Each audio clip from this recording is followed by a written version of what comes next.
Praise the Lord.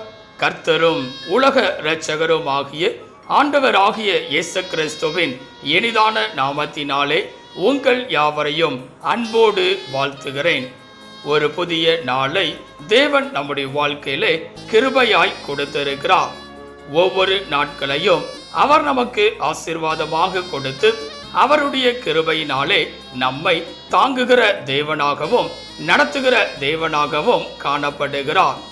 நிச்சயமாய் இந்த நாளையும் அவர் நமக்கு ஆசீர்வாதமாய் மாற்றி கொடுப்பார். இந்த நாளுக்குரிய தேவனுடைய வார்த்தையை உங்களுக்காய் நான் வாசிக்கிறேன். ஏசாயா 59 அதிகாரம் 1 வசனம். ஏசாயா 59 அதிகாரம் 1 வசனம். இதோ இரட்சிக்க கூடாதபடிக்கு கர்த்தருடைய கை குறுகி போகவும் இல்லை, கேட்க கூடாதபடிக்கு அவருடைய செவி மந்தமாகவும் இல்லை. எனக்கன்பான தேவ பிள்ளைகளே, இங்கே அருமையான ஒரு வார்த்தையை குறித்து நாம் பார்க்கிறோம். கர்த்தருடைய கை என்பதாக இந்த உலகத்தில் வாழ்கிற ஒவ்வொரு மனிதர்களும் பல நேரங்களிலே கர்த்தருடைய கரத்திற்கு நேராய் வருவதொன்று. எப்பொழுதெல்லாம் என்று சொல்லி பார்க்கும்போது நம்முடைய வாழ்க்கையிலே தேவைகள் என்ற காரியம் வரும்போது கர்த்தருடைய கரத்துக்கு நேராய் வந்து விடுகிறோம். அவருடைய சமூகத்திற்கு வந்து எவையாகிலும் பெற்றுக்கொள்ளலாம் என்று சொல்லி அவருடைய கரத்தை நோக்கி பார்ப்பவர்களாய் காணப்படுகிறோம். ஆம் பிரியமானவர்களே, ஏன் இந்த காரியத்தை நாம் செய்கிறோம் என்றால் கர்த்தருடைய கரம் ஒவ்வொரு பிள்ளைகளுடைய வாழ்க்கையிலும் ஆசீர்வாதத்தை தருகிறதாய் இருக்கிறது. இன்றைக்கு பல மனிதர்களுடைய கரத்தை நோக்கி பார்ப்பவர்களாய் இருக்கிறார்கள். அவருடைய கரத்தில் இருந்து எந்த காரியத்தை ஆகிலும் பெற்றுக்கொள்ளலாம் என்று சொல்லி அதற்கென்று பல உலக பிரகாரமான முயற்சிகளை எடுப்பவர்களாய் காணப்படுவார்கள். ஆனால் அவைகள் ஒன்றும் பலனளிக்காததாகவே காணப்படும். ஆனால் ஒரு மனிதன் கர்த்தருடைய கையை நோக்கி பார்க்கும்போது அவர் நம்முடைய வாழ்க்கையிலே எல்லா விதமான ஆசீர்வாதங்களையும் தருகிற தேவனாய் காணப்படுகிறார். இந்த காலவெளியிலே கர்த்தருடைய கரம் ஒரு மனிதனுடைய வாழ்க்கையிலே எப்படிப்பட்ட காரியங்களை செய்கிறது என்று சொல்லி ஒரு சில காரியங்களை மாத்திரம் சிந்திக்க போகிறோம். முதலாவதாக வேதம் சொல்லுகிறது, யோபு 5 அதிகாரம் 18 வசனத்தை வாசிக்கும் போது, யோபு 5 அதிகாரம் 18 வசனத்திலே, அவர் காயப்படுத்தி காயம் கட்டுகிறார், அவர் அடிக்கிறார், அவருடைய கை ஆற்றுகிறது. இங்கே பார்க்கும்போது முதலாவதாக கர்த்தருடைய கரம் நம்மை ஆற்றுகிறது. ஆம் பிரியமானவர்களே, பல நேரங்களிலே யார் என்னை ஆற்றக்கூடும், யார் என்னை தேற்றக்கூடும் என்று சொல்லி யோசித்து கொண்டே இருக்கிறோம். மனிதர்கள் என்னை அடிக்கிறார்கள், ஆனால் அதை ஆற்றுவதற்கு யாருமே இல்லையே என்று சொல்லி புலம்பி தவிக்கிறோம். ஆனால் இங்கே வேதம் சொல்கிறது, கர்த்தருடைய கரமானது நம்மை ஆற்றுகிறது. ஆம் பிரியமானவர்களே, ஆனால் கர்த்தருடைய கரத்திற்கு கீழாய் நீங்கள் இருப்பவர்களாய் இருக்க வேண்டும். கர்த்தருடைய கரத்திற்கு நேராய் கடந்து வருகிறவர்களாய் இருக்க வேண்டும். அவரையே நோக்கி பார்ப்பவர்களாய் இருக்க வேண்டும். அப்பொழுது கர்த்தருடைய கரம் நம்மை ஆற்றுகிறது. இரண்டாவதாக கர்த்தருடைய கரம் என்ன செய்கிறது என்று சொல்லி பார்க்கும்போது வேதம் சொல்லுகிறது, சங்கீதம் 139 அதிகாரம் 10 வசனத்தை வாசிக்கும் போது, சங்கீதம் 139 அதிகாரம் 10 வசனத்திலே, அங்கேயும் உமது கை என்னை நடத்தும், உமது வலதுகரம் என்னை பிடிக்கும். இங்கே பார்க்கும்போது இரண்டாவதாக வேதம் சொல்கிறது, கர்த்தருடைய கரம் நம்மை நடத்தும். ஆம் பிரியமானவர்களே, இன்றைக்கு பல நேரங்களிலே பாதை தெரியாதபடி கடந்து செல்கிறோம், வழியை அறியாதபடி கடந்து செல்கிறோம், இருளிலே நடப்பதை போன்று நாம் காணப்படுகிறோம். யார் என்னை சரியாய் வழிநடத்த முடியும் என்று சொல்லி யோசிக்கிறோம். ஆனால் இந்த உலகத்திலே யாராலும் நம்மை சரியான பாதையிலே வழிநடத்த முடியாது. ஆனால் கர்த்தர் ஒருவரே நம்மை வழிநடத்த முடியும்.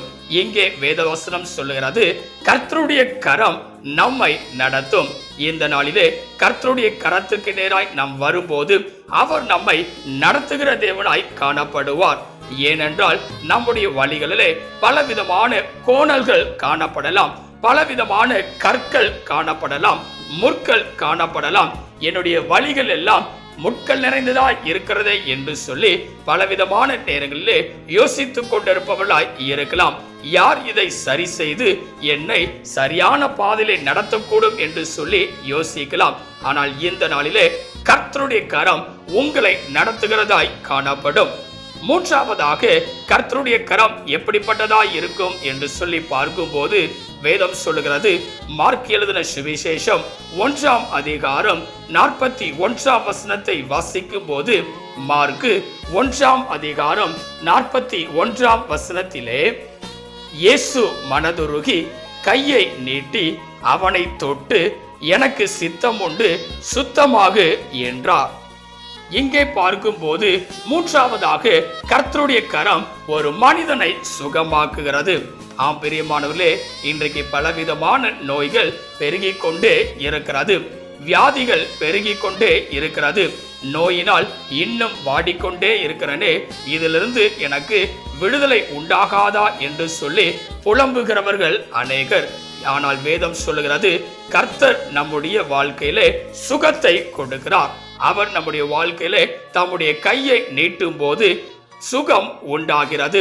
இங்கே வேதவசனம் அழகாய் சொல்லுகிறது, எனக்கு சித்தம் உண்டு, சுத்தமாகு என்பதாக. அவர் நம்முடைய வாழ்க்கையிலும் நிச்சயமாய் சுகமாக்குகிற தேவனாய் காணப்படுவார். ஆம் பிரியமானவர்களே, கர்த்தருடைய கரம் ஒரு மனிதனோடு கூட இருக்கும் போது எந்த நோயினாக இருந்தாலும் சரி, அதிலிருந்து நிச்சயமாய் விடுதலை உண்டு. இந்த கால வேளையிலே இதை கேட்டுக்கொண்டிருக்கிற எனக்கன்பான தெய்வ பிள்ளைகளே, கர்த்தருடைய கரம் ஒரு மனிதனுடைய வாழ்க்கையிலே அற்புதத்தை செய்கிறதாய் இருக்கிறது. இந்த நாளிலே கர்த்தருடைய கரத்திற்கு நேராய் வருகிறவர்களாய் நீங்கள் காணப்படுகிறீர்களா, அல்லது இன்னும் மனிதர்களுடைய கையையே நாடிக்கொண்டிருப்பவர்களாய் இருக்கிறீர்களா? சற்று சிந்தித்து பார்ப்பவர்களாய் இருக்க வேண்டும். இந்த காலவெளியிலே கர்த்தருடைய கரமானது ஒரு மனிதனுடைய வாழ்க்கையிலே எப்படியெல்லாம் இருக்கிறது என்று சொல்லி 3 விதமான காரியங்களை சிந்தித்து இருக்கிறோம். முதலாவதாக, கர்த்தருடைய கரம் ஒரு மனிதனை ஆற்றுகிறது. இரண்டாவதாக, கர்த்தருடைய கரம் ஒரு மனிதனை நடத்துகிறது.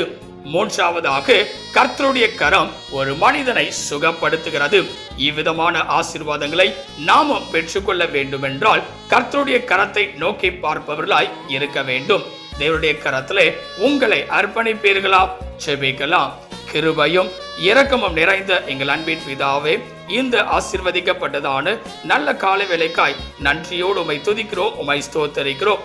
நீர் கொடுத்த அற்புதமான உம்முடைய வார்த்தைக்காய் நன்றி செலுத்துகிறோம்.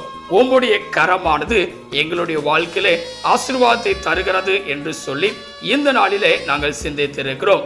இந்த கால வேளையிலே இதை கேட்டுக்கொண்டிருக்கிற, இதை பார்த்து கொண்டிருக்கிற ஒவ்வொரு பிள்ளைகளுடைய வாழ்க்கையிலும் உம்முடைய கரமானது நீட்டப்படும்படியாய் நாங்கள் செபிக்கிறோம். உம்முடைய கரமானது ஒவ்வொரு பிள்ளைகளுடைய வாழ்க்கையிலும் பெரிய காரியங்களை செய்யும்படியாய் நாங்கள் செபிக்கிறோம். நீரே அற்புதங்களை செய்கிற தேவனாய் இருப்பீராக. நீர் மாத்திரம் மகிமைப்படுவீராக. இயேசுவின் நாமத்தில் செபிக்கிறோம் எங்கள் ஜீவனுள்ள நல்ல பிதாவே, ஆமென். கர்த்தர் தாமே இந்த வார்த்தையின் மூலமாய் உங்களை ஆசீர்வதித்து கர்த்தருடைய கரம் உங்களுடைய வாழ்க்கையிலே நிறைவான ஆசீர்வாதத்தை தருகிறதாய் காணப்படுவதாக. ஆமென். God bless you.